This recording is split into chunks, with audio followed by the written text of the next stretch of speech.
उसी तरह चांद का प्रकाश भी जरूरी है। सूर्य का प्रकाश पेड़ पौधों को शक्ति देता है जीने की, पर हम सभी लोग जो वनस्पतियों का उपयोग करते हैं, उन वनस्पतियों से हमें जो लाभ होता है वह लाभ देने का काम अमृत का है, और वो अमृत चंद्रमा के पास है। और पूर्णिमा की चांद से सारी वनस्पतियों को जो प्रकाश मिलता है, ये तो आप मानते ही है ना कि सूर्य के प्रकाश में विटामिन डी होता है। साइंटिफिक बोल रहा हूं मैं। सूर्य के प्रकाश यदि आप 10 मिनट, एक बात और बताऊं, ये बात बहुत कम लोगों को पता होती है, जब भी तुम्हारा बच्चा पैदा हो हॉस्पिटल में, ये बात डॉक्टर लोग भी बहुत कम, जबकि हर डॉक्टर का ये कर्तव्य है कि ये बात माँ बाप को बताएं, पर डॉक्टर जल्दबाजी में भी हो सकता है या उन्हें स्मरण ना हो, इसलिए वो नहीं बता पाते होंगे। इसलिए हम आपको एक बात बताते हैं।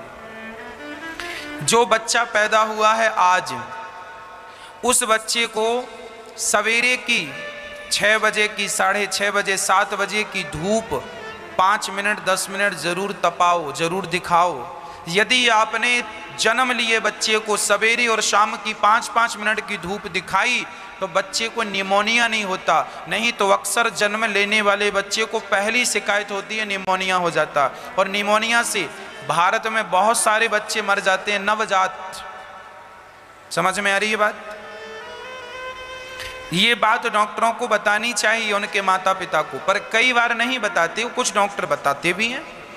ये बात हमें डॉक्टरों ने ही बताई, इसलिए हमें पता चला, नहीं हमें भी कोई ज्ञान नहीं था, हमने तो डॉक्टरी पढ़ी नहीं है, हमें तो आता नहीं है। लेकिन ये साइंटिफिक है। कोई भी बच्चा पैदा हो, आपकी नज़र में सबको ये जानकारियाँ दीजिए, सामान्य जानकारियाँ हैं। जब भी बच्चा पैदा हो तो उसे 5 मिनट की धूप सवेरे की और 5 मिनट की धूप शाम की ज़रूर दिखाओ। क्या होता है, बच्चे के शरीर में जब धूप पड़ती है तो उसे विटामिन डी मिल जाता है, भरपूर मिल जाता है। 9 महीने से पेट में है ना, विटामिन डी बच्चे के कम होता है, सूर्य से ही विटामिन डी की पूर्ति होती है।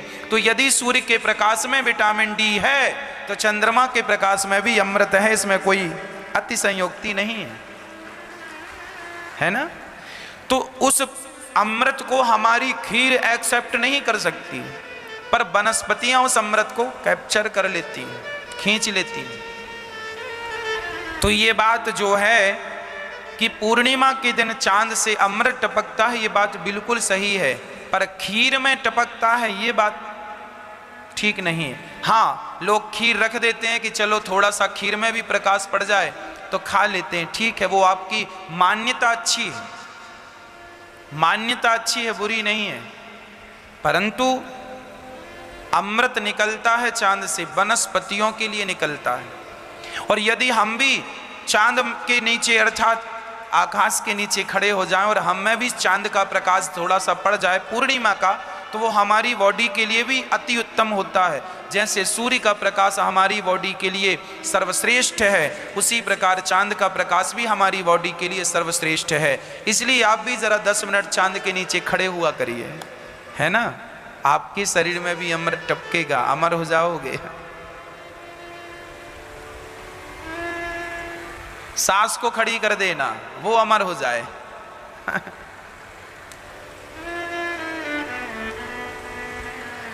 ठीक है। तो भगवान ने शरद पूर्णिमा की रात, भगवान पिता रात्रि शरदोत्फुल्ल मल्लिका वीक्षरन्तुं मनश्चक्रे योग माया मुपाश्रितः। आज भगवान ने बांसुरी बजाई और गोपियों को बुलाया। भगवान का मन हुआ रंतुम रमण करने का, तो योग माया का आश्रय लिया। अच्छा, माया क्या है? आप लोगों ने, अच्छा आप लोग माया के चक्कर में पड़े हैं कि नहीं? हाँ या ना? नहीं? वाह वाह, अच्छा। ये माया क्या है? आप लोग ना पैसे को ही माया समझते हैं, सिर्फ पैसा ही माया होता है ऐसा नहीं। माया क्या है? आपकी बेटी और आपका बेटा ये भी एक माया ही है। आपकी पत्नी और आपका पति ये भी एक माया ही है जिसमें आप उलझे हैं। उलझे हैं कि नहीं? अच्छा ये बताओ, आप अपनी पत्नी से बंधे हैं कि नहीं? आप अपने पति से बंधे हैं कि नहीं? मैया जी हाँ या ना? नहीं बंधी हो? बंधी हो? आप अपने बेटों से बंधे हो या नहीं बंधे हो? आप सब धीरे धीरे सिर हिला रहे। महाराज जी बंधे हैं, पति से बंधे हैं, बेटा बेटी से बंधे हैं।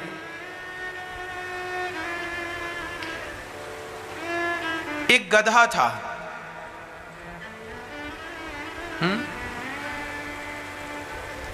धोबी उसके ऊपर कपड़े रखा और चला धोलने के लिए कपड़े। पर धोबी भाई गधे को बांधने की रस्सी आज घर पे ही भूल गया। अब गधे को बांधे कैसे? बड़ा परेशान हुआ। तब वहां से एक संत जी गुजर रहे थे। क्या हुआ? धोबी ने कहा महाराज गधे को बांधने की रस्सी भूल आया हूं, कृपा हो आपके पास पड़ी हो सो दे दो। महात्मा जी ने कहा भैया रस्सी तो नहीं है पर गधे को बांधने का उपाय है। क्या उपाय है? बोले तू रोज गधे को जहां बांधता था, रोज रस्सी से बांधता था, आज झूठ मूठ का बांध दे, क्योंकि गधे को थोड़ी पता है कि रस्सी भूल गई है। ये तो तुझे पता है कि रस्सी भूल गया हूं, गधे को तो पता नहीं है। तो उसने गधे के गले में झूठ मूठ का हाथ डाला और पेड़ से जैसा रोज लपेटता था कर दिया। अच्छा गधे को भी क्या पता कि रस्सी नहीं आई आज। गधा रोज वहीं बैठे वहीं खड़ा हो तो आज भी गधा, गधा तो गधा, वहीं बैठ जाए वहीं खड़ा हो जाए वहीं। अब धोबी ने सारे कपड़े धुल लिए और कपड़ों का गट्ठा ले जाके गधे के ऊपर रखा और गधे को एक लाठी मारी, चल। अब गधा चले ही ना, आगे बढ़ने को तैयार नहीं। अब महात्मा धोबी भाई बोला क्यों जी? महात्मा जी आपने कोई मंत्र पढ़ दिया, गधा तो चलता ही नहीं। संत जी ने कहा भैया ये बता तूने गधे को खोला है कि नहीं? अरे महाराज जी मैंने तो बांधा ही नहीं था। अरे भाई बांधा नहीं था तो क्या हुआ? बांधने का अभिनय तो किया, खोल मत पर खोलने का अभिनय तो कर। झूठा मूठा जैसे बांधा था वैसे झूठ मूठ का खोल। उसके गले में झूठ मूठ का हाथ डाला, गधे को लगा खुल गया, गधा चल पड़ा। वो गधा बंधा नहीं था लेकिन अपने आप को बंधा हुआ मान रहा था। उसी तरह हमारी हालत है। आप लोग भी कह रहे हैं बच्चों से बंधे हैं, बंधा बंधा कोई नहीं है। आप लोग ना बेटे से बंधे हो ना बेटी से, ना पत्नी से बंधे हो ना पति से, ना मकान से बंधे हो ना दुकान से। आज की आज बुलावा आए तो सब ज्यों का त्यों छोड़ के जाना पड़ेगा। शटर खुली है दुकान की तो गिराने की भी फुर्सत मिलेगी? हाँ, खड़े हो ना तो खड़े खड़े निपट जाओगे और बैठे हो तो बैठे बैठे, लेटे हो तो लेटे लेटे। तो बंधे आप हो नहीं किसी से, पर सारी जिंदगी गलतफहमी में गुजार दी कि मैं बंधा हूं पत्नी से, पति से, पुत्र से, परिवार से, मकान और दुकान से, पद और प्रतिष्ठा से। कोई किसी से नहीं बंधा, बंधा नहीं है पर मान रहा है कि मैं बंधा हूं। तो उस गधे की तरह हालत हमारी है या नहीं? फिर तो आप बंधी हो मैया? नहीं बंधी हो पर मान बैठी हो कि बंधे हैं। मान रहे हैं हम। यही तो अज्ञान है और यही माया है। इसे क्या कहते हैं? माया। बंधा कोई नहीं है इस दुनिया में अच्छा आपके पास घर बड़ा हो जाए और आपके पास जरा पैसे आ जाएं तो आप अपने घर में चौकीदार जरूर रख लेते हैं, हाँ या ना? चौकीदार, कोई लेके ना जाए कुछ। आपकी प्रॉपर्टी कितनी है? लाख, 10 लाख, करोड़, 10 करोड़, 100 करोड़, 1000 करोड़, बस। पर भगवान की कितनी बड़ी प्रॉपर्टी है, पूरी पृथ्वी उसी की है। आज तक भगवान ने एक चौकीदार नहीं रखा। रखा है? नहीं। क्यों? क्योंकि भगवान को पता है कि मेरी प्रॉपर्टी कोई चुरा ही नहीं सकता। एक दाना तुम उठा के ले जाओ यहां से तो बताओ, भगवान को पता है सब खाली हाथ आएंगे, कोई ला ही नहीं सकता। ईश्वर ने व्यवस्था ही ऐसी बनाई, हमारी संपत्ति को तुम कहीं ले जा ही नहीं सकते। यहां से वहां कौन ले जाता बताओ? जितना तुम जीवन भर इकट्ठा करते हो सब पड़ा रह जाता है। भगवान को पता कुछ नहीं ले जा, इसलिए ईश्वर ने चौकीदार नहीं लगाए। उसे पता है कि चोरी हो ही नहीं सकती। आज तक कोई लेके गया? आप लोग तैयारी में तो नहीं है ले जाने की?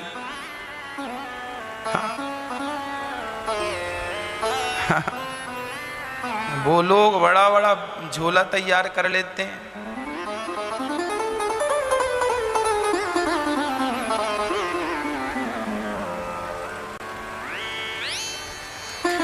वहां कुछ नहीं ले जा सकते, यही माया है तुम्हारा, कुछ नहीं। पर माया है। एक बंदर था, 20 फीट की रस्सी में बंधा हुआ था। एक बंदर था, 20 फीट की रस्सी से बंधा था। अब वो पूरा दिन उछलता कूदता, बंदर तो बंदर, यहां उछल के जाए, यहां उछल, कभी इस तरफ जाए, कभी इस तरफ जाए, कभी पूरा दिन उछला कूदा चला, पर पहुंचा कहां? जहां का तहां। कहीं पहुंचा? वो बंदर कहीं पहुंच सका मैया? क्यों नहीं पहुंच सका? उछल कूद तो दिन भर किया, छोड़कर कृष्ण की ओर चल पड़ी। भगवान ने सभी का स्वागत किया, एक गोपी काम छोड़कर। अच्छा ये बताओ, हमारे जीवन में जरूरी क्या है, काम या राम? कौन जरूरी है? राम जरूरी है कि काम?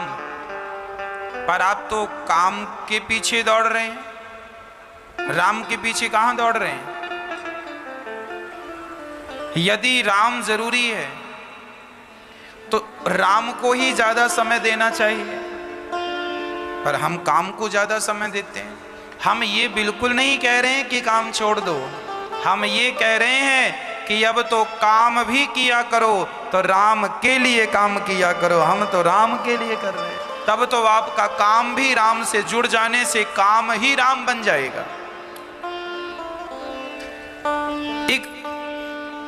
एक व्यक्ति था, उसकी एक फैक्ट्री उसने बनाई, करोड़ों रुपए खर्च किया, लोन लिया सरकार की तरफ, बैंकों से लोन लिया, करोड़ों रुपए की एक फैक्ट्री तैयार की। 50 वर्कर थे, 50 लोग उस फैक्ट्री में काम कर रहे थे। पर जिस दिन से वो फैक्ट्री बनी उस दिन से उसके मालिक को नुकसान ही नुकसान था। अब तो ये स्थिति आ गई कि 50 वर्करों को, कार्यकर्ताओं को पेमेंट देने के पैसे नहीं थे, सैलरी कैसे दें, नुकसान हो रहा है। तब वो शिष्य, वो आदमी अपने गुरुजी के पास गया और गुरुजी बड़ा नुकसान चल रहा है जीवन में, लग रहा है आत्महत्या कर लूं। करोड़ों रुपए उधार लेकर फैक्ट्री लगाई और वो चल नहीं रही है, काम मिल नहीं रहा है। तब गुरुजी ने पूछा, ये बता, ये जो तूने फैक्ट्री लगाई है इसका मालिक कौन है? गुरुजी मैं इसका मालिक हूं, मैं। गुरुजी ने कहा, इसीलिए तेरी फैक्ट्री नहीं चल रही है, इसलिए तेरी फैक्ट्री नहीं चल रही है कि मालिक तू स्वयं बन के बैठा है, मेरी बात मानेगा? हाँ हाँ गुरुजी, आप तो गुरुजी हैं, क्यों नहीं मानेंगे बताइए। एक काम कर,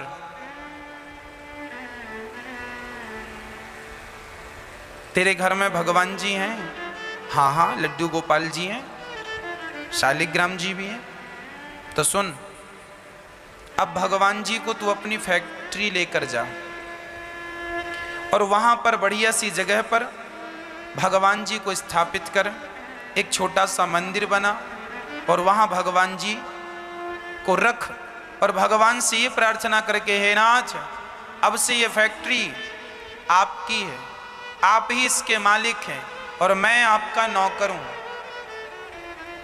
और भगवान के सामने वहां एक रजिस्टर रखना, जो भी हाजिरी लगाएगा भगवान के सामने लगाएगा, तू भी इतना कर जा। चेला वैसी करता है, भगवान जी के लिए फैक्ट्री में एक छोटा सा मंदिर बनाता है, भगवान जी को रख देता है, हाथ जोड़ के कहता है, नाथ, आज से मैं इस फैक्ट्री से मुक्त हो गया, अब ये आपकी है। ये 50 वर्कर, अब ये मेरे वर्कर नहीं, कार्यकर्ता नहीं, अब ये 50 लोगों की टीम आपकी है, मैं भी आपका हूँ। हे नाथ, अब आपकी फैक्ट्री है, आपके कार्यकर्ता हैं, ये 50 लोगों के चूल्हे ना बुझें, इनकी जिम्मेदारी अभी तक मेरे ऊपर थी। हे नाथ, ये मेरा अहंकार था कि मैं ये अहंकार लिए घूमता था कि मैं इस 50 लोगों का मालिक बना घूमता था, अब इनकी जिम्मेदारी आप पर है, मेरा भी चूल्हा ना बुझे, इसकी जिम्मेदारी भी नाथ आप पर है। ये कह करके और वो आदमी भी मन लगा के काम में लग गया। साहब, जिस दिन उस आदमी ने अपने आप को भगवान के हवाले किया ना, उसके बाद तो भगवान के नाम की उसने एक फैक्ट्री वो ऐसी चल पड़ी कि उसकी 4-5 बड़ी बड़ी फैक्ट्रियां जिनमें हजारों लोग काम कर रहे हैं। ये बात ना वो आदमी अभी कहीं गया है, ना वो फैक्ट्री कहीं गई, मध्य प्रदेश के एक शहर की ये सच्ची घटना है। आज भी वो आदमी है, आज भी वो फैक्ट्री है। अभी ये बहुत पुरानी बातें नहीं है, अभी कुछ वर्षों पुरानी बातें हैं, ओनली कुछ वर्ष। अर्थ क्या हुआ, निष्कर्ष क्या निकला? जब तक हम मालिक बन के बैठेंगे तब तक हमारा कोई काम नहीं होगा। फिर तो प्रॉफिट भी आपका है और लॉस भी आपका है। इसलिए जो भी आपके पास है वो सब भगवान के हवाले करके भगवान के बन के फैक्ट्री भी चलाओगे तो फैक्ट्री चलाना भी तुम्हारी भक्ति बन जाएगी, क्योंकि अब वो भगवान से जुड़ चुकी है। अभी तक मालिक तुम थे, अब भगवान है। देखिए, भगवान की भक्ति के लिए घर परिवार नहीं छोड़ना, केवल विचार बदलने हैं, केवल विचार बदलनी है, सोच बदलनी है। जिस घर की मालिकिन बन के तुम बैठी हो ना माँ, इस घर का मालिक ना मैं हूं ना आप हो, भगवान को हम बना दें तो क्या नुकसान है। हे नाथ, ये परिवार आपका है, ये घर आपका है, ये बच्चे आपके। आप लोग कहते हैं ये 2 बच्चे मेरे हैं, ये मेरा बेटा, ये मेरी बेटी है ना। अपनी सोच बदलो और अपनी लैंग्वेज, अपनी भाषा बदलो। इस भाषा से काम नहीं होगा, ये मेरे बच्चे हैं ना। फिर ये ईश्वर ने मुझे जिम्मेदारी दी है, तेरे मेरे तो बोलो ही मत। ये बच्चे मेरे नहीं, ईश्वर ने हमें एक जिम्मेदारी दी है, एक बेटी दी है। वो बेटी नहीं है, ईश्वर के द्वारा सौंपी हुई तुम्हारी ऊपर एक छोटी सी जिम्मेदारी है। अभी मैं आपको एक जिम्मेदारी दूं कि जब ये कक्षा पांडाल खाली हो जाए तो जरा आप इसमें झाड़ू लगाइएगा। तो आपकी जिम्मेदारी झाड़ू लगाने की। अब झाड़ू लगाते लगाते आप कहने लग जाएं, साहब ये कक्षा पांडाल तो मेरा है, मैं चाहूं जिसे बैठने दूं, मैं चाहूं उठा के भगा दूं। तो भैया तुम्हें जिम्मेदारी दी गई है, उसे निभाओ। तुम मालिक बन के बैठ गए। यही विडंबना हमारी है। ईश्वर ने हमें एक फूल सी बेटी दी है, ईश्वर ने हमें एक बेटा दिया है। वो बेटा नहीं है, वो बेटी नहीं है, वो तुम्हारी जिम्मेदारी है, उसे निभाओ। बच्चे को संस्कार दो, ये जिम्मेदारी। पढ़ाओ लिखाओ, योग्य बनाओ, और पढ़ा लिखा के अपने बेटे को भगवान में सौंप दो। प्रभु ये तुम्हारी संपत्ति तुमने दी, अब तुम्हें सौंपते हैं, अमानत तुम्हारी। सब भगवान को सौंप दोगे तो तुम किसी के बाप हो ये अहंकार ही नहीं आएगा। तुम किसी के पालनहार हो ये तुम्हें अहंकार कभी नहीं आएगा। अहंकार इसलिए आ जाता है क्योंकि आप ही बाप बन के बैठ जाते हैं। मैं बाप हूं इस बच्चे का, तुम थोड़ी बाप हो। तुमने किया क्या है? 9 महीने तक तुम एक भी बार बच्चे से हालचाल पूछने गए कि क्या चल रहा है? अरे भगवान ही उसकी आंख लगाते रहे, भगवान ने ही हमारे को डेवलप किया माँ के पेट में, आंख कान सब सही जगह लगाया। अंधा लंगड़ा बना दिया होता तो शिकायत किन से करते? जो हैं वो किससे कर रहे हैं शिकायत? असली माई बाप तो हमारे ये बैठे हैं श्याम सुंदर, पर ये बात हमारी समझ में आती कहाँ है? हम माँ बाप बन के बैठ जाते, मैं इसका बाप हूं। ये तुम बाप नहीं हो, तुम मात्र अहंकारी हो। संपत्ति सब रघुपति के आही, संपत्ति सब किसकी है? बेटा है, नाच आपने जिम्मेदारी दी, हम निभा रहे हैं। बेटी की जिम्मेदारी है, निभा दी। बेटे की जिम्मेदारी निभा दी। अब देखो एक जिम्मेदारी और है, ईश्वर ने तुम्हें एक शरीर भी दिया। ये भी शरीर, ये किराए का मकान, ये भी ईश्वर ने दिया है। तो जरा इसे भी अब समय से वापिस करने लग जाओ। हे नाथ, आपने हाथ दिए हैं तो अब मैं हाथ केवल आपके लिए ही बढ़ाऊंगा, आपकी सेवा के लिए, दान पुण्य के लिए हाथ बढ़ाओ तो भगवान खुश होंगे कि मैंने दिया था तो ये मुझ में ही लगाया है। और नहीं तुमको हाथ मिले तो तुम किसी का गला दबाने लग गए, तुम किसी को इन हाथों से लूटने लग गए। ईश्वर ने दिया है ना, इसलिए इन हाथों से सेवा कर लो। ये शरीर भी किराए का है, ईश्वर ने दिया, ये जिम्मेदारी है। शरीर देखो, भगवान ने हमें आवाज दी है, वाणी दी है, तो मैं अपनी वाणी से क्या कर रहा हूं? मेरी जो वाणी है ये मेरी नहीं है भक्तों, मेरी वाणी तो कौआ से भी गई गुजरी है।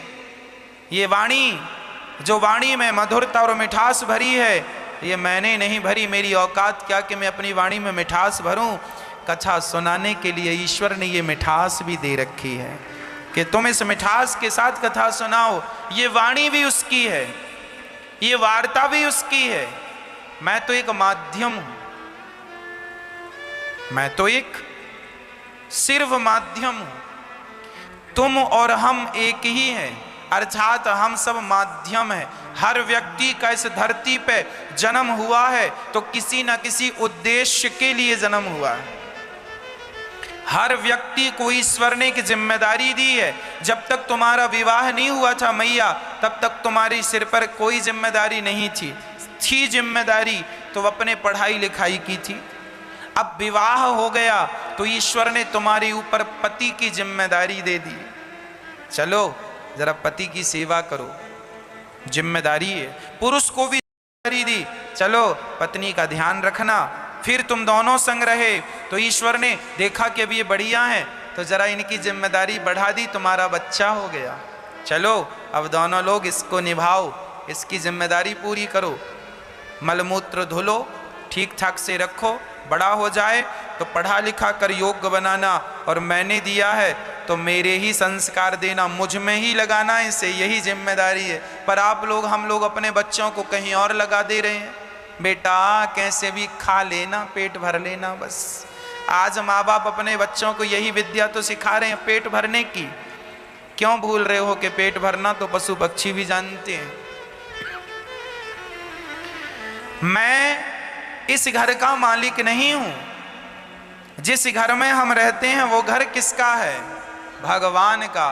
रहो आप ही, पर अंदर से भाव बना रहे कि ये सब भगवान का है। पत्नी भगवान की, बेटा भगवान का, सब भगवान का, मैं भी भगवान का।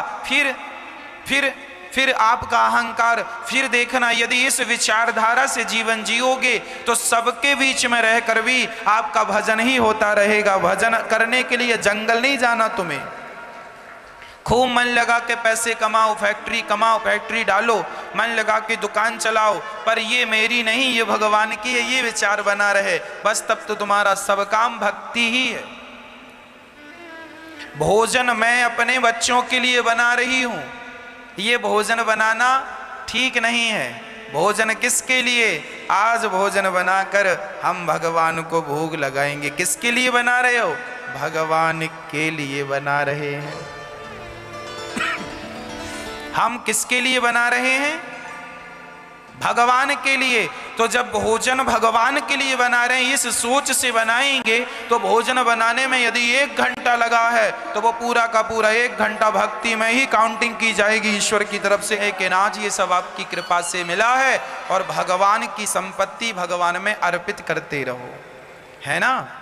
कमाई का कुछ हिस्सा हमेशा परोपकार में लगाना चाहिए, दान पुण्य करना चाहिए। यदि आप अपनी कमाई का 10वां हिस्सा दान करते हैं तो आपकी वो सारी संपत्ति शुद्ध है, वो भक्ति ही आप कर रहे हैं।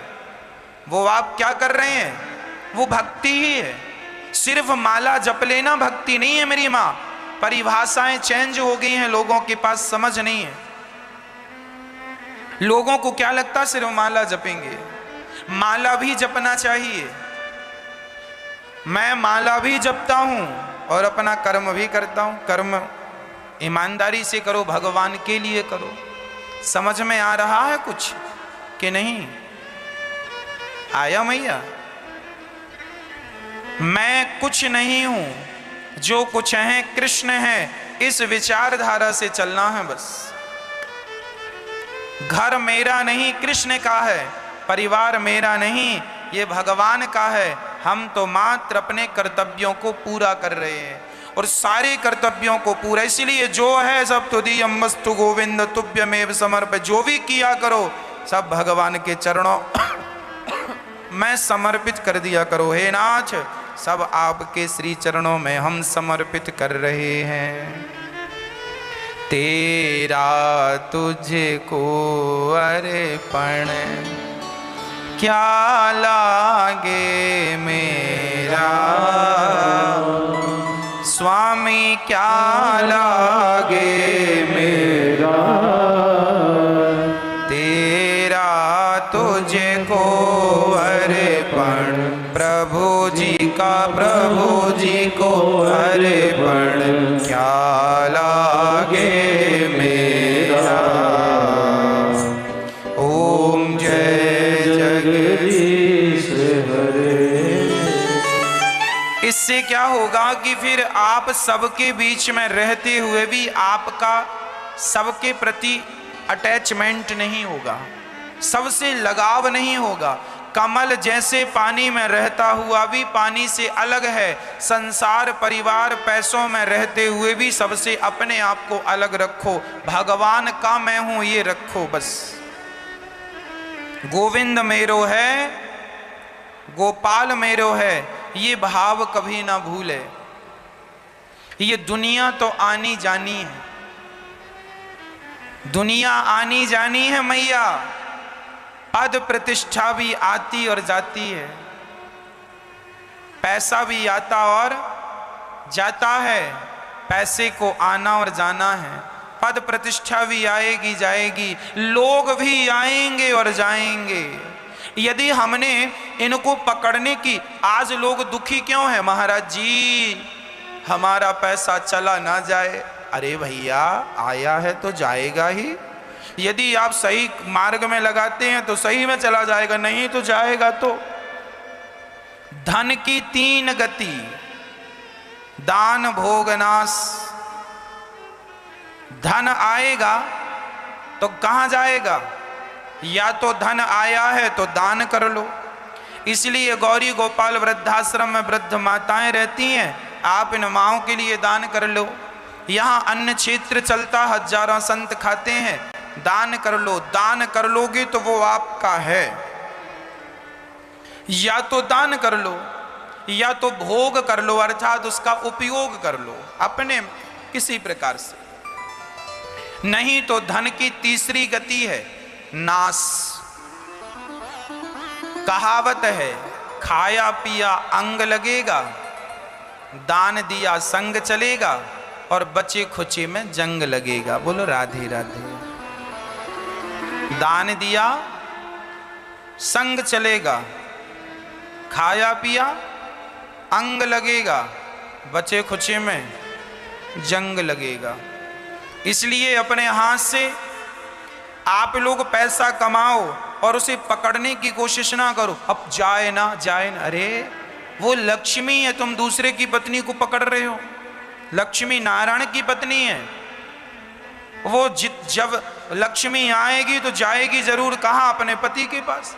इसलिए धर्म करने को कहा गया है। जब अपने पैसे को, अपनी लक्ष्मी को आप नारायण से, ये भागवत से जोड़ना, माँ की सेवा से, अन्य क्षेत्र से जोड़ना, अर्थात यही नर सेवा ही नारायण सेवा है। तो आपने अपने धन को जब नारायण से जोड़ा तो आपकी लक्ष्मी प्रसन्न होगी, मेरे पति से मिला दिया। और जब आप अपने धन को लेकर गलत काम करते हैं, शराब पी लेते हैं, इत्यादि इत्यादि गलत काम, लक्ष्मी रुष्ट हो जाती है। अब नहीं आऊंगी तेरे घर, दुरुपयोग करता है मेरा। इसलिए धन आए तो उलीछना शुरू करो, अर्थात परोपकार शुरू करो। कई लोग पैसा पाएं तो जकड़ के बैठ जाएं, छूटते ही नहीं। एक बहुत कंजूस आदमी था, गंगा जी नहाने नहीं जाता था इसलिए कि कहीं पंडित कुछ मांग ना ले। एक बार गांव के सब लोगों ने कहा कि सुनो जी, माघ का महीना चल रहा है, सब लोग नहाने जा रहे हैं, तुम भी प्रयागराज चले जाओ, नहाए, एक डुबकी तो लगाओ, सारी जिंदगी होगी तुम गंगा नहीं नहाए। तो सबने जिद की, पत्नी ने भी कहा जाओ। तो वो चुपके से गया। पहले तो देखा कहाँ भीड़ ज्यादा है और कहाँ भीड़ बिल्कुल नहीं। तो वो गंगा के किनारे चलता चलता चलता, सब जगह भीड़ थी, माघ का महीना था। अब वो चलता चलता शमशान घाट पहुंच गया, यहां भीड़ नहीं है। बोले यहां नहा लो तो यहां पंडा आएगा नहीं। नहीं तो पंडा नहाओ और पंडा खड़ा, चल निकाल कुछ दे, मेरे हाथ से पूजा करा, चल। गया जी में। अब बड़े प्रेम से वो शमशान में सोचा यहां कुछ नहीं है, कोई पंडों का झंझट नहीं है, कपड़े उतारा, चुपके से धीरे धीरे गया, कोई देख ना ले। वो बड़ा पैसे वाला था पर कंजूस बड़ा था। तो शमशान में जाके डुबकी गंगा जी में लगाया और भगवान शंकर तो शमशान में ही विराजते हैं। शंकर जी को लगा जरा आज इसके साथ थोड़ा खेला खेली कर लें। तो भगवान शंकर ही पंडा बन के आ गए। जैसे ही वो डुबकी लगाया और डुबकी लगा के ऊपर उठा तो शंकर जी खड़े, हाँ यजमान जी निकालो। अब वो घबरा गया, अरे तुम कहां से आ गए? अरे बोले हमारा ये ठेका है, यहां जो भी नहाता उससे हमें वसूली करनी होती है, चलो ले आओ। नहा लिया आपने, लाओ।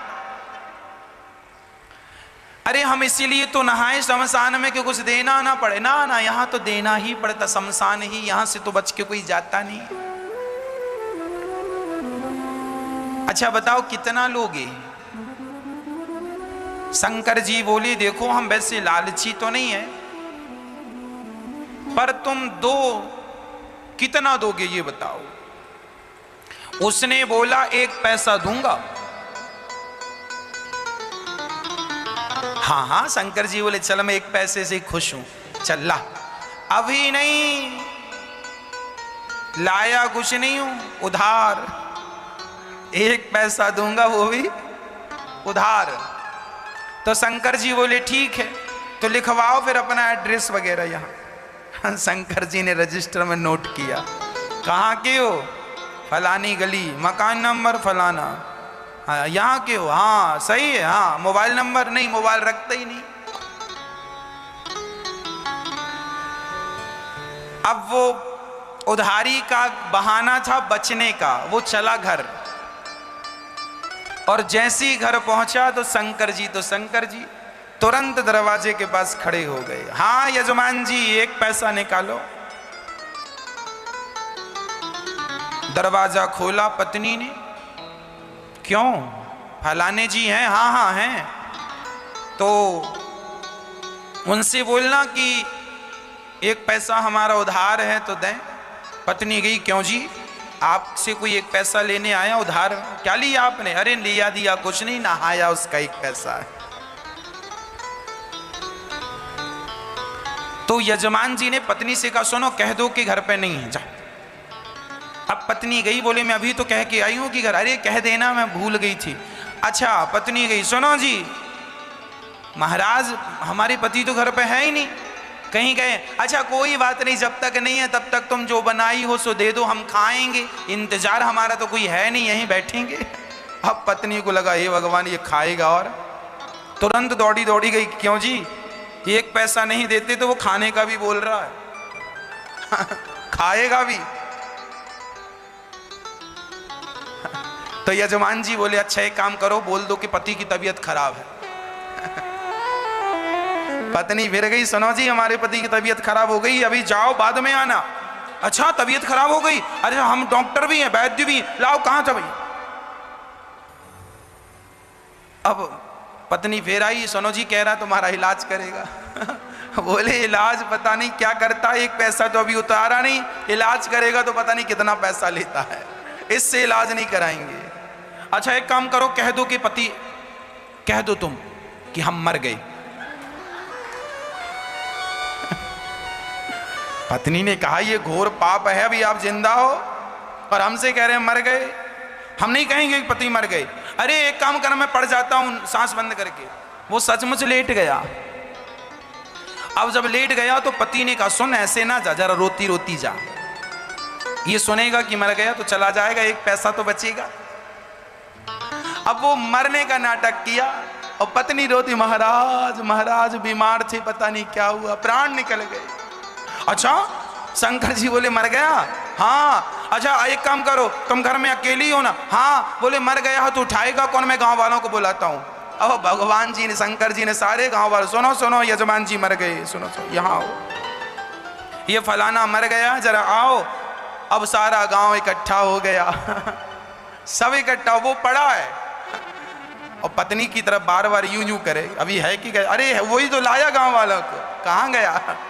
थोड़ा देर मरी पड़े रहना। अब वो पड़ा मरा और गांव वाले अर्थी तैयार कर रहे हैं हाँ वो रो रही है और भगवान शंकर मुस्कुरा रहे हैं, कितना कंजूस है, मर गया पर एक पैसा नहीं दिया इसने अब गांव वाले बोलो देर ना करो, उठाओ। उठा के अर्थी पे, उस पे अर्थी पे रखा। अब ले जाने लगी तो पत्नी ने पकड़ लिया, नहीं मरे नहीं मरे नहीं मरे, मत ले जाओ। अब गांव वाले बोले राम राम, बड़े दुख में इतनी पागल हो गई, कहती है नहीं मरे। हाँ हाँ दुख में आदमी ऐसी कहता नहीं मरे। अब वो माताएं महिलाएं पकड़ पकड़ के, बहन सब में सब यही कहते नहीं मरे नहीं मरे। तुम सही कह रही हो पर मर गए, अब क्या करोगे अब उसको पकड़ लिया। अब वो रोती रोती कहे क्यों जी आप ही क्यों नहीं कह देते हम नहीं मरे। अब गांव की महिलाएं उसको बिठाए और बढ़िया कह रही हैं सुन, सब ऐसे ही करते हैं, जब जिसके घर ऐसा होता ना, तू सच भाव में डूब रही है, मर गए हैं तो तुझे विश्वास नहीं हो रहा, सबको ऐसे ही लगता, किसी को विश्वास होता ही नहीं। अरे हम मजाक नहीं कर रहे, वो नहीं मरे। क्यों जी आप ही क्यों नहीं कहते कि हम नहीं मरे? पर वो काहे को कहे कि मैं नहीं मरा। उसे लग रहा था कि ये कब जाए और कब मैं उठ के बैठ जाऊं पर शंकर जी आगे आगे। अब गांव वाले लेके चले। अब ये पत्नी बड़ी परेशान है, भगवान सचमुच ना फूक दें लोग। अब वो शमशान तक पहुंच गया, लेटा लेटा सांस रोक के धीरे धीरे सांस लेता।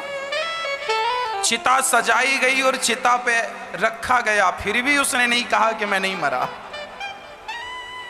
तब शंकर जी ने कहा यजमान जी अब आग लगाने का नंबर है, अब मौका नहीं मिलेगा। अब बताओ लगा दें, फिर भी वो आंख ना खोले, तब शंकर जी समझ गए एक नंबर का कंजूस है ये। तब शंकर जी बोले, अच्छा मैं किसी के भांग धतूरा से प्रसन्न होता हूं, आज मैं तेरी कंजूसी से प्रसन्न हो गया। चल बोल, तुझे क्या चाहिए, क्या चाहता है? तो उठ के बैठ गया, बोले देना ही है तो कुछ मत दो, जो 1 पैसे को कहा था वही छोड़ दो, वही छोड़ दो। शंकर जी ने कहा जा छोड़ा। वो अपने घर चला गया शंकर जी। तब से शंकर जी को भोला भंडारी कहने लगे, बड़े भोले हैं शंकर जी, उसको भी मिल ही गए। तो कंजूसी ऐसी ना हो, ईश्वर यदि हमें दिया है तो हमें जरूर देना चाहिए, क्योंकि परोपकार ही हमारा परम धर्म होता है ना। तो हम अहंकार ना करें कि हम कुछ हैं। हम कौन हैं? मैं केवल राम का दास हूं। मैं कौन? केवल भगवान का। सारी गोपियों ने काम धाम छोड़ दिया, सारी गोपियां दोहन्त्यो भी अयुः काश्चित् दोहम हित्वा समुत्सुका। सारी गोपियां गाय दहना, जो गाय दह रही थी गाय दहना छोड़ दिया, बच्चे को स्तनपान करा रही थी छोड़ दिया, कुछ सखियां बर्तन साफ कर रही थी, भोजन बना रही थी, कुछ झाड़ू पोंछा, जो काम जो सखी कर रही थी सब छोड़ के कृष्ण की ओर बढ़ गई। काम जरूरी नहीं है, राम जरूरी है। काम तो हर जिंदगी में हर जन्म में काम ही करना है, पर राम को पाने का तो केवल ये मनुष्य का शरीर ही एक मौका है। इसके बाद ये मौका कब मिलता है? बड़े भाग्य मानुष तन पावा, सुर दुर्लभ सद ग्रंथ निगावा। पता नहीं अब ये मनुष्य का शरीर कब मिलता है, पता नहीं अब आपको ये सुंदर सी काया कब मिलती है। अगले जन्म में पता नहीं कौन सी काया मिलेगी, हाथी की मिलती है कि गधे की मिलती है कि बकरे की मिलती है कि किसकी। अभी मिली है, इसका सदुपयोग अभी कर लिया जाए, आगे का किसने देखा है। इसलिए अभी से जाग जाना समझदारी है, अभी से सही रास्ते पे चल पड़ना समझदारी है, अभी से सब भ्रांतियों को मिटाकर भगवान का हो जाना समझदारी है। सारी गोपियां आईं, भगवान ने सबका स्वागत किया। स्वागतम वो महाभागा प्रियम किम करवाणि वह ब्रजस्या नामयं कश्चित् ब्रूता गमन कारणम। भगवान ने सबका स्वागत किया। देवी आओ आओ, ये बताओ आने का उद्देश्य क्या है, क्यों आई हो, यहाँ आने का हेतु क्या है, कारण क्या है, ये बता दो। तब गोपियों ने कहा, श्याम सुंदर अभी अभी आपने बुलाया आपने चली आई हम, कोई उद्देश्य नहीं है आने का, बस यही है आपने बुलाया हम चली आई। प्रिय भक्तों, भगवान ने सारी गोपियों को कहा कि देखो तुम अपने अपने पतियों को छोड़कर आई हो। देखो भगवान कभी ये नहीं कहते कि तुम अपने कर्तव्यों को छोड़ दो मेरे लिए। कर्म प्रधान विश्व करी राखा, जो जस करहि सो तस फल चाखा।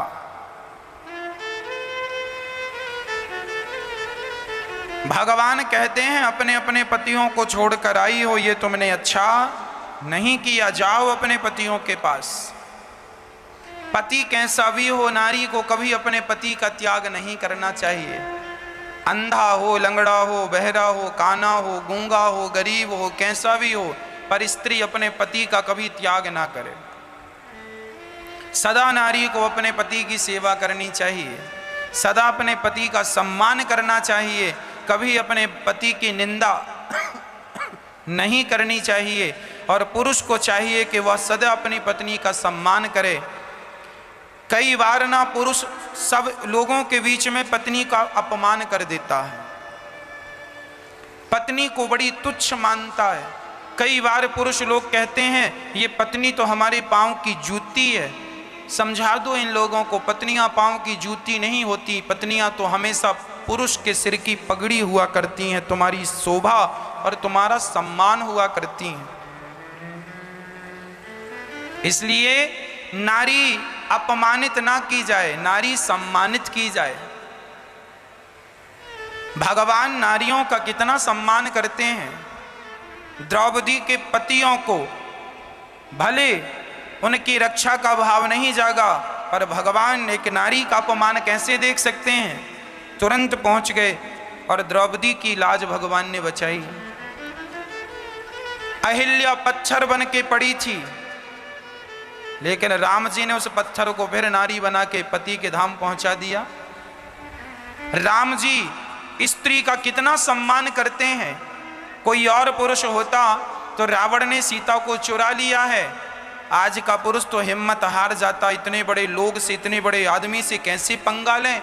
राम जी के पास जंगल में पहनने को पांव में पादुका भी नहीं थी, और रावण के पास तो उड़ने वाला खुद का हेलीकॉप्टर था, पुष्पक विमान। रावण के पास कितनी सेना थी, राम जी के पास क्या था, लेकिन फिर भी अपने नारी के सम्मान को वापस दिलाने के लिए राम जी रावण से भिड़ ही गए, हारे नहीं। राम जी ने रावण को मारा किस लिए? केवल नारी के सम्मान के लिए, ताकि आने वाले युगों में कोई पुरुष किसी की स्त्री पर आंख उठा के देखने की कोशिश ना करे। यदि तुमने किसी की सीता को हाथ लगाया तो उसका पुरुष राम बन करके तुम्हारा सर्वनाश कर देगा। इसलिए राम जी ने सीता के सम्मान स्वाभिमान के लिए रावण को मार डाला। इसलिए नारियों का सम्मान हर पुरुष को करना चाहिए।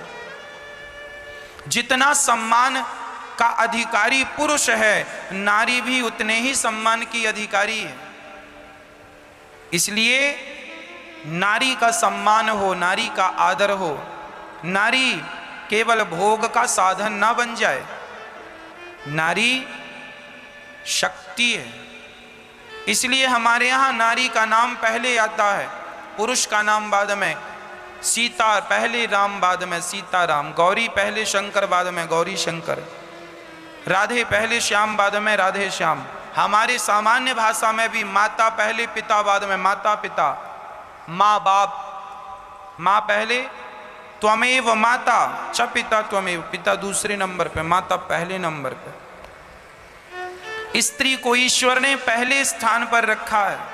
इसलिए पुरुष को चाहिए कि वो अपनी स्त्री का सम्मान करे, अपनी स्त्री के साथ प्रसन्न रहे। तुम्हारे भाग्य में जो थी वो मिल गई। अब तुम सोचो कि बहुत सुंदर स्त्री मिल जाए। जो तुम्हारे भाग्य की थी वो तुम्हें मिल गई। जिनकी स्त्रियां सुंदर सुंदर हैं उनसे भी पूछ लो, क्या उनका भी उन स्त्रियों के संग भोग करके क्या उनका भी पेट भरा? रावण का मंदोदरी के संग पेट भर गया होता तो सीता को चुराता ही क्यों? भोगों की इच्छाएं कभी पूरी नहीं होंगी। इसलिए स्त्री को भोग का साधन ना समझा जाए। ईश्वर तो वासनाओं पर विजय प्राप्त दिलाने वाला एक किला होती है। नारी का आज समाज दुरुपयोग करती है, हम क्या करें? नारी पुरुष का किला होती है। नारी पुरुष का क्या है? किला। किला में खड़े होकर हम किसी को मार सकते हैं, पर हमें कोई नहीं मार सकता। पहले के राजा महाराजाओं के किले आप जाकर देख लो, चाहे चित्तौड़ का किला देख लो, लाल किला देख लो, जमाने के जितने किले सब देख लो। इन किलाओं में एक व्यवस्था होती है। अंदर से गोली चलाने का, धनुष बाण चलाने का, पत्थर गिराने के साधन होते हैं, पर बाहर से कोई मारे तो अंदर वाले को चोट नहीं लगती। ये किला होता है, क्योंकि हम किला के भीतर हैं, हमें कोई चोट नहीं लगेगी, हम मार सकते हैं। उसी प्रकार तुम्हारी पत्नी एक किला है। इस किला में रहकर तुम्हें मारना है किसको? तुम्हारी वासनाओं को। जो तुम्हारी काम वासनाएं तुम्हें जरूरत से ज्यादा सता रही है, अपनी वासनाओं पर नियंत्रण कर सकते हो। अपनी वासनाओं को यदि मार सकते हो तो अपने पत्नी और पत्नी के लिए पति किला है और पति के लिए उसकी पत्नी किला है। तुम दोनों एक दूसरे के संग रह के अपने विषय विकार रूपी दुश्मनों को यदि जीत सकते हो तो केवल इस किले के भीतर रहकर ही जीत सकते हो। इस किला को त्याग कर आप सोचो कि जीत जाएं, ये सबसे बड़ी मूर्खता होगी। अपनी पत्नी और अपने पति में ही प्रसन्न रहना चाहिए। यही गृहस्थों की सबसे बड़ी समझदारी है। यदि आप अपनी मर्यादाओं का उल्लंघन करेंगे, पति को छोड़कर दूसरे पुरुष से संबंध बनाएंगे और अपनी पत्नी से छोड़कर दूसरी स्त्री से संबंध बनाएंगे, तो आपका सर्वनाश निश्चित है। आज ना सही कल तुम्हारी पोल खुलेगी जरूर। यदि ना भी खुली तो तुम्हारा लोक तो बिगड़ा, पर लोक पूरा बिगड़ गया। इसलिए चरित्रता का विशेष ध्यान रखना, कैरेक्टर का ध्यान रखना, चरित्र की पूजा होती है। इसलिए नारी, पति कितना भी गलती कर दे, कुछ भी गाली दे दे, बोल दे, पति कई बार गुस्से में पत्नियों को कुछ भी बोल देता है, पर नारी की समझदारी ये है कि यदि आपका पति बहुत चिड़चिड़ाता है, बहुत बोलता है, बहुत गालियां देता है, तो आपकी समझदारी ये है कि आप उसकी हर गाली को अभी स्वीकार कर लो, बर्दाश्त कर लो, चुप रह के सहन कर लो। क्या भगवान श्री कृष्ण ने शिशुपाल की 100 गालियां नहीं सुनी? यदि भगवान कृष्ण शिशुपाल की 100 गालियां सुन सकते हैं, तो आप अपने पति की 10-20 गालियां सुन लेंगी तो आपका घर बच जाएगा। और यदि आप भी खड़ी हो गई, मैं दूसरी बार मैंने उससे दीपक मांगा, तो वो भी तो कह सकती थी, क्यों जी दिन के 12 बजे पुस्तक के लिए दिया मांग रहे हो, अंधे हो गए हो क्या? वो भी तो अंदर से कह सकती थी, आंखें फूट गई हैं, दिखाई नहीं पड़ रहा, दिन भर परेशान करते रहते हो, दिया लाओ दिया लाओ, दिन के 12 बजे कोई दिया से पड़ता है? मैंने गलती की, उसने कुछ नहीं कहा। उसने गलती की, मैंने कुछ नहीं कहा। उसकी गलती को मैंने स्वीकार कर लिया, दूध ही पी लिया। गलती स्वीकार मतलब कड़वा खारा, दूध ही पी लिया। और मेरी गलती को उसने बिना कुछ कहे दिया मांगा, सो दिया ला के दे दिया। मुंह चलाने से अच्छा है वो काम कर लो जिस काम को कहा जा रहा है। तो सुन, मेरी गलतियों को वो सहन कर लेती है, उसकी गलतियों को मैं सहन कर लेता हूं। सुन छोरा, जब तेरे अंदर सहनशीलता आ जाए तो विवाह कर लेना, और सहनशीलता ना आवे तो विवाह ना करना, नहीं तो एक्सीडेंट हो जाएगा। गृहस्थी को चलाने के लिए पैसा नहीं लगता मां, गृहस्थी को चलाने के लिए समझदारी लगती है, सहनशीलता होनी चाहिए, है ना? आप कितने समझदार हैं। आजकल के लोगों को गृहस्थी चलानी आती ही नहीं है।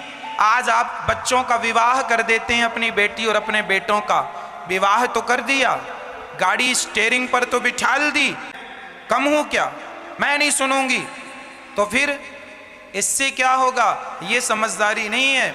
इससे तुम्हारा विवाद और बढ़ेगा ही, इससे तो कम होने की कोई संभावना दिख रही है आपको?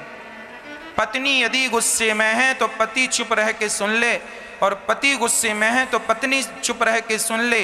इसी से समझदारी, इसी से गृहस्थी चलती है। एक आदमी गुरुजी के पास गया, गुरुजी मैं विवाह करूं कि ना करूं? गुरुजी ने कहा बैठ 2 मिनट। अपनी पत्नी को आवाज लगाई गुरुजी ने, सुनती हो भाग्यवान? हाँ जी, जरा 2 गिलास दूध लेके आना, कोई अतिथि आए हैं, शक्कर ज्यादा डालना। पत्नी बेचारी 2 गिलास दूध लाई तो सही, पर शक्कर की जगह धोखे से नमक घोल कर ले आई। अब वो गुरुजी ने चेले को गिलास दी जो पूछने आया था शादी करूं कि नहीं। गुरुजी ने कहा देख, शादी करने चला है, खारा दूध पीना पड़ेगा, पी सके तो कर ले। गुरुजी ने पिलाया, थू थू करके थूक दिया, महाराज ये तो खारा, और गुरुजी पूरा गट गट गट गट पी गए। वो बालक समझा गुरुजी पागल तो नहीं है, खारा दूध पी गए नमक वाला। थोड़ी देर से गुरुजी ने फिर आवाज लगाई, अरे भाग्यवान सुनती हो? हाँ जी, जरा मुझे पुस्तक पढ़नी है, जरा दीपक जला के ले आओ। दिन के 12 बज रहे थे, आंगन में गुरुजी बैठे हैं और पुस्तक पढ़ने के लिए मांग क्या रहे हैं? दिया। क्या 12 बजे भी किसी को पढ़ने के लिए दिया चाहिए? पर पत्नी बड़ी समझदार लेके आ गई। अब वो चेला बिल्कुल कन्फर्म से हो गया कि ये गुरुजी दोनों पागल हैं, पति पत्नी, और हम इनसे पूछने आए हैं कि शादी करें कि ना करें। तो उठकर जाने लगा तो गुरुजी ने हाथ पकड़ लिया, बैठ। कहाँ जा रहा है? बोले गुरुजी पूछ रहे थे शादी करें कि नहीं। पर आप तो हमें पागल से लग रहे हैं। गुरु जी बोले पागल नहीं है, तेरे प्रश्न का उत्तर था ये कैसा उत्तर सुन। जब मेरी पत्नी से मैंने दूध में शक्कर वाला दूध मांगा तो उसने नमक वाला दिया। चाहता तो मैं डांट सकता था कि नहीं, तेरे सामने ही शुरू कर देता, क्यों जी अंधी हो गई हो, शक्कर में और नमक में भेद नहीं समझती हो। मैं चाहता तो अपनी पत्नी को डांट सकता था, उसे गालियां दे सकता था, उसे अपमानित कर सकता था, उसे जलील कर सकता था, पर मैंने ऐसा नहीं किया। मैंने वो खारा दूध ही पी लिया।